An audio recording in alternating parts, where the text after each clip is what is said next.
Hello there, and welcome back to another day where I have some free time. And in this day's video of unstd-c, well, sadly, it's not gonna be about malloc since I could not get a memory map to work yesterday when I was implementing the syscalls off camera when I was trying to test it. So I guess I'm gonna try again and try to find where the culprit is. So what I've tried yesterday is, well, include the actual Linux headers for the flags that um, mmap takes. So it's in the ASM and Linux folders in user include. So there's that. You can see the flags over here. And well, no matter how much I tried, even taking a look at the source code in Linux,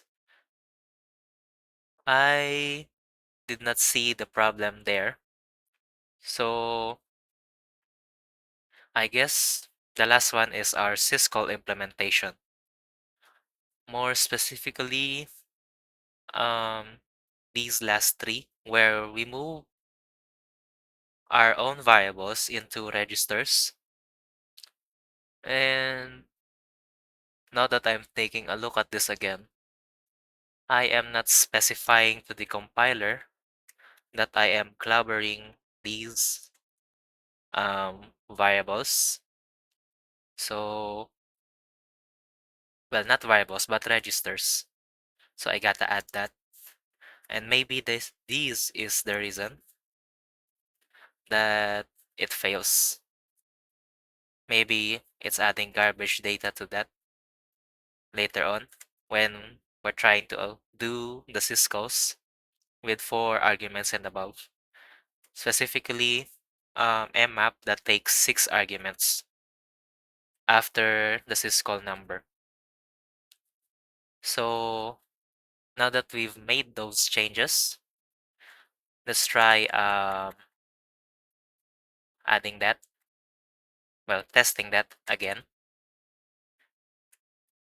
So let's try allocating that here. Well, we can still use the same manual pages for mmap from glibc. It works the same. As well, we're both trying to make wrappers for the syscall with C functions. So address over here, well, if it's null, it says here that the kernel chooses where it wants, well, what memory it wants to give us. So let's make that null. And then I believe the next one is the length. So let's take 100 bytes from the kernel.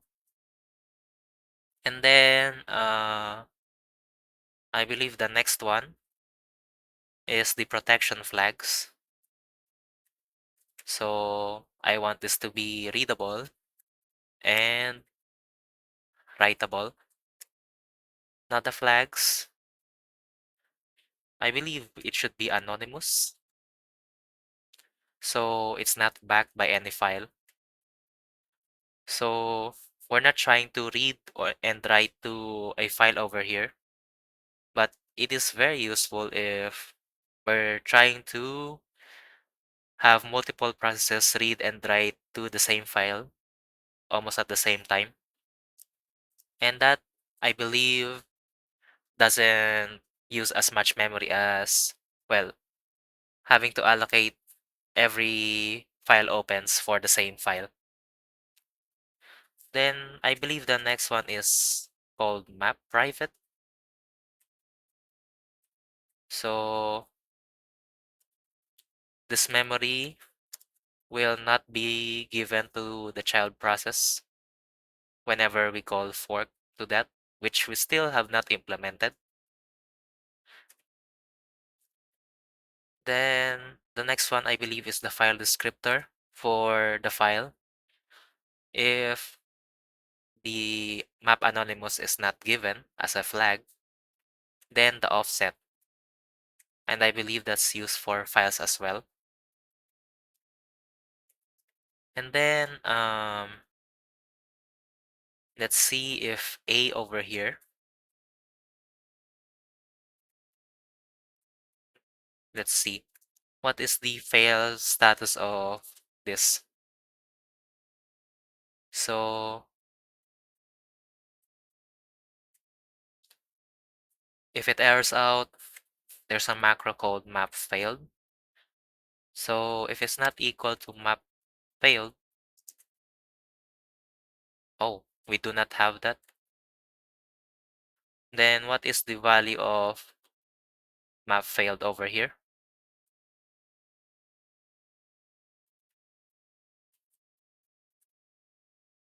Oh, I just did not read. It's a void pointer to -1. Then I guess we can add that here. So define map failed as a void pointer to -1. And if it's not, then we try to call munmap over there with the length that we've taken from the kernel. But if it did fail, well, we'll write map failed,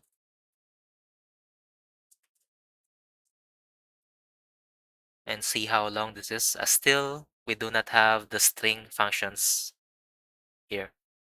So it's 14 bytes, so I guess I do not need to change that. But well, let's try to write stuff in here. Let's try writing Croissant in this memory. 2, 3, 4, 5, 6, 7, 8.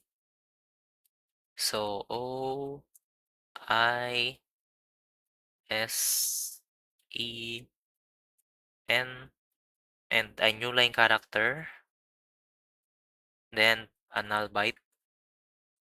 And let's try writing this out from memory. So A. Now we should see Croissant at the new line if we built this correctly. So let's run build. Okay. Okay. Would you look at that? We've successfully allocated memory. I guess this makes the 4 hours that I've spent yesterday trying to find the bugs. Well, the bug that I've caused by writing the syscall wrong. So I guess we can now remove mmap from the I don't know issues in the README. And these ones, well, I guess we'll tackle them on later. But still, we'll try malloc next time. So thank you for sticking with me this far, and may I see you on the next one.